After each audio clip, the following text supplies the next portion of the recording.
Hello guys, welcome back to my YouTube channel. তো তোমরা সব কেমন আছো?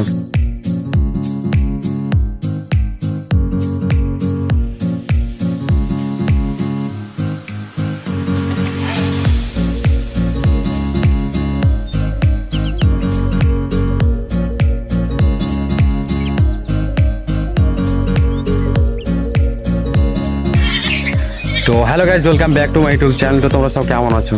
তো আজকের ভিডিওটা কিছু ইম্পর্টেন্ট কথা বলতে চাই। আমার একটা 2020 সালে ইউটিউব চ্যানেল ছিল, তো সেই চ্যানেলটা আমার ডিলিট হয়ে যায় কিছু কারণবশত, ঠিক আছে? তো আমি এটাই চাই যে নতুন আমি যে চ্যানেলটা খুলেছি, জুয়েল ব্লগার্স, তো এই চ্যানেলটা আপনারা একটু বেশি সাপোর্ট করবেন, ঠিক আছে? আর মুর্শিদাবাদের লোকেশনে অবশ্যই ভিডিওটা ছাড়া হবে। তো আমি মুর্শিদাবাদের লোকের একটা কথাই বলতে চাই যে তোমরা বেশি বেশি করে আমাকে একটু সাপোর্ট করবে, কেননা একটা ইউটিউব চ্যানেল যদি ডিলিট হয়ে যায় কতটা খারাপ লাগে হয়তো যারা ভিডিও বানায় তারাই জানে, ঠিক আছে? তো আমি চাই যে আমার পাশে থাকো, তোমরা সব ভালো থাকো। তো আমাদের বাড়ি হচ্ছে মুর্শিদাবাদ, রানীনগর থানা, ঠিক আছে? নজরোনা গ্রামের নাম।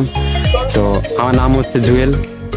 আর আমি রাজমিস্ত্রি কাজ করতাম আগে, এখন আর রাজমিস্ত্রি কাজ করি না, এখন কারেন্টের কাজ করি। তো এখন ভোটের সময়ের জন্য আমি কাজে যেতে পারিনি, ঠিক আছে? তো আর কিছুদিন পর ভোট শেষ হয়ে যাবে, তারপর আমি কারেন্টের কাজে যাবো গুজরাটে। তো তোমাদেরকে অনেক কিছু দেখাবো গুজরাটের কেমন কি। তো আমার পাশে থাকবে অবশ্যই, আর লাইক শেয়ার আর চ্যানেলটা আমার অবশ্যই সাবস্ক্রাইব করে দেবে। ভালো থাকবে। আর কে কোথা থেকে ভিডিওটা দেখছো সেটাও একটু কমেন্ট করে অবশ্যই বলবে। বাই বাই, টাটা, ভালো থাকবে সবাই।